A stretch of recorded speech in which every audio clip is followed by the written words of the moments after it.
मैं doctor बनूंगी, doctor बनिए।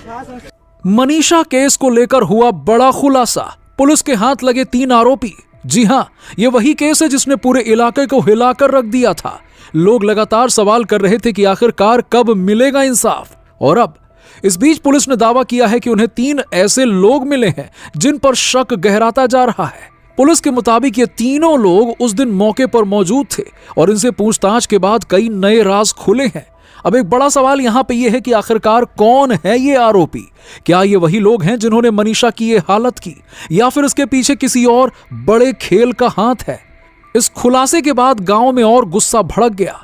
लोग साफ कह रहे हैं कि अगर ये सच है तो इन तीनों को सख्त से सख्त सजा मिलनी चाहिए। तो चलिए वीडियो में आगे बढ़ते हैं और जानते हैं कि आखिरकार क्या है वो सच्चाई, क्या है वो खुलासा और कौन है ये 3 आरोपी। जी हां, लेकिन वीडियो में आगे बढ़ने से पहले चलिए थोड़ा सा इस केस के बैकग्राउंड के बारे में जान लेते हैं। दोस्तों, ये कहानी है 11 अगस्त की। 11 अगस्त की सुबह का समय था।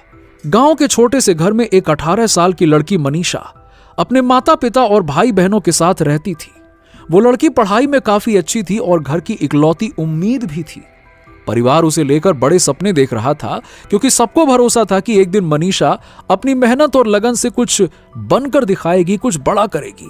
ना सिर्फ पढ़ाई में तेज थी मनीषा, बल्कि बहुत ही समझदार और शांत स्वभाव की लड़की थी। अक्सर गांव के लोग भी उसकी तारीफ किया करते थे। उस दिन 11 अगस्त 2025 को सुबह लगभग 11 बजे उसने अपने पिताजी से कहा कि आज उसे कॉलेज में एडमिशन के लिए जाना है, क्योंकि उसका सपना था नर्सिंग में दाखिला लेना और आगे चलकर एक अच्छी नर्स बनना। वो अपने गांव और घर का नाम रोशन करना चाहती थी। उसने बड़े आत्मविश्वास के साथ अपने माता पिता से कहा कि आप लोग चिंता मत कीजिए, मैं कॉलेज का फॉर्म भरकर जल्द ही लौट आऊंगी। अब ये सुनने के बाद उसके माता पिता ने भी ढेर सारा आशीर्वाद दिया कि चलो अच्छी बात है बेटी, भगवान तुमको सफल बनाए। अपना छोटा सा बैग उठाकर, जिसमें कॉलेज के कागजात और जरूरी डॉक्यूमेंट्स थे, वो पूरे उत्साह और उम्मीद के साथ घर से बाहर निकली। परिवार के लोग दरवाजे पर खड़े होकर उसे जाते हुए देख रहे थे। किसी के भी मन में तभी एक पल के लिए भी ख्याल नहीं आया कि वो अपनी बेटी को आज आखिरी बार देख रहे हैं और ये सफर उसकी जिंदगी का आखिरी सफर बन जाएगा। दिन बीतता गया, दोपहर आई और फिर शाम का अंधेरा फैलने लगा, लेकिन वो बेटी घर नहीं लौटी। मां को बेचैनी होने लगी। मां हर थोड़ी देर में दरवाजे पर जाती, रास्तों को देखती इधर उधर, कभी खिड़की से बाहर झांकती और बार बार यही सोचती कि शायद अब मनीषा लौट आए। लेकिन नहीं, हर बार खाली रास्ता देखकर उसकी आंखें भर जाती। पिता जब काम से घर लौटे तो सबसे पहले यही सवाल किया कि बिटिया घर आई कि नहीं आई, आएगी तो कब आएगी। लेकिन जैसे ही घर वालों ने कहा कि वो तो अब तक घर लौटी ही नहीं, पिता का चेहरा अचानक से पीला पड़ गया, जैसे शरीर से खून खींच लिया गया हो। वो घबराहट में इधर उधर टहलने लगे। पिता ने तुरंत अपने मोबाइल से कई बार फोन मिलाने की कोशिश की, लेकिन हर बार फोन स्विच ऑफ मिला। अब उनकी चिंता और भी ज्यादा बढ़ गई। मां रोने लगी और भाई बहन घबरा कर एक कोने में चुपचाप बैठ गए। परिवार में पिता का धैर्य टूटने लगा और उन्हें यह लगने लगा कि शायद कोई बड़ी अनहोनी हो गई है। आखिरकार उन्होंने हिम्मत जुटाई और तुरंत 112 नंबर पर कॉल किया और पुलिस को बताया कि उनकी बेटी सुबह कॉलेज में एडमिशन के लिए गई थी, लेकिन अभी तक लौटी नहीं। यह सुनकर पुलिस ने सबसे पहला सवाल किया कि बेटी की उम्र कितनी है। पिता ने कांपती हुई आवाज में कहा कि मेरी बेटी 18 साल की है। यह सुनते ही पुलिस ने लापरवाही से कहा कि अरे, आपकी लड़की तो जवान हो गई है, किसी के साथ भाग गई होगी, 2-3 दिन में लौट आएगी, आप परेशान मत होइए, नहीं तो उसकी खबर आ जाएगी। पिता को यह जवाब सुनकर गहरा सदमा लगा। एक पिता जो अपनी बेटी की सुरक्षा के लिए तड़प रहा था और पुलिस से मदद की उम्मीद कर रहा था, उसको यह जवाब मिला कि वो लड़की किसी के साथ भाग गई होगी। यह सुनते ही पिता का कलेजा छलनी हो गया। उसकी आंखों में आंसू रुक नहीं रहे थे। उन्होंने बार बार पुलिस अधिकारियों के सामने हाथ जोड़कर रिक्वेस्ट की कि आप तुरंत मेरी बेटी को खोजने के लिए मदद कीजिए। वो बताते रहे कि उनकी बेटी पढ़ाई में अच्छी है, उसका सपना नर्सिंग की पढ़ाई करने का है, वो किसी के साथ भाग नहीं सकती। लेकिन पुलिस ने उनकी एक भी बात पर भरोसा नहीं किया और मामले को हल्के में टालती रही। थाने में बैठे हर अफसर से पिता बार बार यही गुहार लगाते रहे कि आप लोग मेरी बेटी को ढूंढिए ढूंढिए ढूंढिए। वो जरूर किसी मुसीबत में है। लेकिन पुलिस ने कोई खास तत्परता नहीं दिखाई। ना तो तुरंत खोजबीन की गई और ना ही कोई टीम मौके पर भेजी गई। मजबूर होकर पिता खुद ग्रामीणों के साथ बेटी की तलाश में निकल पड़े। दिन हो या रात, उन्होंने बिना थके अपनी बच्ची को खोजा। गांव की गलियां, आसपास की सड़कें, खेत, यहां तक कि नालों और सुनसान रास्तों में भी जाकर बेटी का नाम पुकारते रहे, लेकिन हर बार खाली हाथ लौटे। उनके साथ पूरा परिवार और गांव के लोग भी रोते बिलखते उनकी बेटी को ढूंढते रहे। मां की हालत ऐसी हो गई कि वो होश खो बैठी थी। छोटी भाई बहन दरवाजे पर बैठकर बार बार यही पूछते, पापा हमारी दीदी कब आएगी? लेकिन पिता के पास में कोई जवाब नहीं था। 2 दिन तक परिवार खुद अपनी आंखों से रोते हुए बेटी को खोजता रहा, लेकिन न बेटी का फोन मिला, न ही कोई सुराग। फिर 13 अगस्त की सुबह गांव से थोड़ी दूरी पर स्थित सिंघानी इलाके में एक किसान ने जब अपने खेत में काम करने के लिए प्रवेश किया तो अचानक से उसकी नजर एक जूती पर पड़ी। किसान को यह बड़ा अजीब लगा, क्योंकि आसपास कोई दिखाई नहीं दे रहा था। उसने सोचा कि शायद किसी गुजरने वाले की गिर गई होगी, लेकिन जैसे ही उसने ध्यान से देखा तो जूती किसी लड़की की लग रही थी। किसान का मन बेचैन हो उठा। उसने थोड़ा आगे कदम बढ़ाया तो सामने का दृश्य देखकर उसकी रूह कांप गई। वहां एक युवती की बॉडी पड़ी हुई थी, जिसकी हालत इतनी भयावह थी कि देखकर वो दहशत में आ गया। वो जोर से चिल्लाया और कांपते हाथों से सिर पकड़ लिया। उसकी हालत देखकर खेत में काम करने वाले दूसरे लोग भी वहां पहुंच गए और यह दृश्य देखते ही हर किसी के पैरों तले जमीन खिसक गई। तुरंत गांव के लोग इकट्ठा हो गए और माहौल मातम में बदल गया। किसान ने बिना देर किए गांव के सरपंच को सूचना दी और फिर पुलिस को खबर दी गई। थोड़ी ही देर में पुलिस मौके पर पहुंची और बॉडी को देखकर वो भी हैरान रह गई, क्योंकि उसके शरीर पर गहरे घाव और चोटों के निशान थे। कपड़े बुरी तरह से फटे हुए थे और चेहरे पर भी काफी अजीबोगरीब निशान थे। ऐसा लग रहा था कि जैसे उस पर बेरहमी से हमला किया गया हो।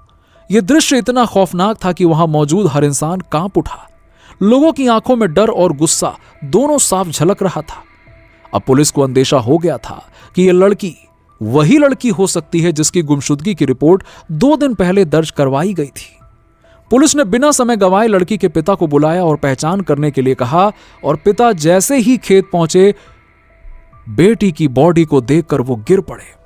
वो जोर जोर से रोने लगे और बार बार यही कहते रहे, मेरी बच्ची ने तो कहा था कि वो जल्द ही घर लौट आएगी। पूरे गांव में चीख पुकार मच गई। लोग रोने लगे, हर आंखों में आंसू बहने लगे। पिता की हालत देखकर सभी ग्रामीण आक्रोशित हो उठे। हर कोई यह सवाल पूछने लगा कि आखिरकार मनीषा की बॉडी इतनी बुरी हालत में क्यों मिली। अगर पुलिस पहले ही दिन एक्टिव हो जाती तो शायद मनीषा को बचाया जा सकता था। हालांकि इसके बाद बॉडी को तुरंत पोस्टमार्टम के लिए भेज दिया गया, लेकिन जब रिपोर्ट आई तो परिवार को विश्वास नहीं हुआ, क्योंकि रिपोर्ट में बस इतना लिखा था, धारदार हथियार से वार किया गया है, जबकि असली सच कहीं ज्यादा बड़ा और भयावह था। यह सुनकर परिवार सदमे में था। उन्हें लग रहा था कि सच्चाई को छिपाने की कोशिश की जा रही है। पिता ने रोते हुए कहा कि मेरी बेटी के साथ जो हुआ है वो सिर्फ एक लाइन में कैसे लिखा जा सकता है। इस दर्द को समझना किसी के लिए आसान नहीं है। परिवार ने दोबारा पोस्टमार्टम की मांग की और इस बार आवाज इतनी बुलंद थी कि प्रशासन को झुकना पड़ा। और फिर रोहतक पीजीआई के डॉक्टरों की टीम ने विस्तृत जांच की। अब वहां जो सामने आया उसने सबको हिला दिया। रिपोर्ट में साफ हुआ कि उसके ऊपर गहरे हथियार से वार किए गए। शरीर पर जगह जगह गंभीर निशान थे और यह भी शक जताया गया कि लड़की के साथ दुष्कर्म की भी कोशिश की गई होगी। हालांकि इसका मेडिकल परीक्षण के बाद ही पूरा सच सामने आना था, लेकिन यह खबर परिवार पर किसी वज्रपात से कम नहीं थी। मां बार बार होश खो रही थी और पिता टूट चुके थे। वो बार बार यही कह रहे थे कि आखिरकार मेरी बेटी ने क्या गलती की थी जो उसे इतनी निर्ममता से उसकी जिंदगी छीन ली गई। जैसे ही यह खबर गांव तक पहुंची, गांव का माहौल पूरी तरह से बदल गया। लोगों का गुस्सा फूट पड़ा। धीरे धीरे आक्रोश इतना बढ़ा कि गांव से लेकर आसपास के इलाके तक हर कोई इकट्ठा होकर पुलिस प्रशासन के खिलाफ नारेबाजी करने लगा। लोग नेताओं की बात सुनने तक को तैयार नहीं थे। कोई कह रहा था कि अगर हमारी बच्ची के साथ ऐसा हो सकता है तो कल किसी और की बेटी भी सुरक्षित नहीं है। कोई चिल्ला रहा था कि हमें भाषण नहीं चाहिए, हमें इंसाफ चाहिए। धरने पर बैठी भीड़ दिन रात वहीं डटी रही। इस दौरान पुलिस की ओर से कई तरह के आश्वासन आए, लेकिन परिवार का भरोसा पुलिस पर पूरी तरह से उठ चुका था। पुलिस ने सीसीटीवी फुटेज तलाशने की कोशिश की, लेकिन जब कॉलेज प्रशासन ने फुटेज देने से साफ इनकार कर दिया तो शक और गहरा हो गया। परिवार का आरोप था कि पुलिस ने अगर पहले ही दिन सख्ती दिखाई होती, दबाव बनाया होता, तो आज फुटेज से कुछ न कुछ सबूत जरूर मिल जाते। लेकिन अब यह मामला और गहरा रहस्य बन गया था। पुलिस के पास अभी तक इतना सबूत ही था कि मनीषा घर से कॉलेज जाते हुए कैमरे में दिखाई दी, लेकिन उसके बाद कहां गई, किसके साथ गई, ये किसी भी कैमरे में कैद नहीं हुआ। आसपास के कई कैमरे खंगाले गए, लेकिन कोई ठोस सुराग हाथ नहीं लगा। अब हालात ये हो गए थे कि पूरा माहौल तनावपूर्ण बन चुका था। लोग पुलिस की निष्क्रियता को लेकर आक्रोशित थे और परिवार खुद अपनी बच्ची के कातिल की तलाश में जुटा हुआ था।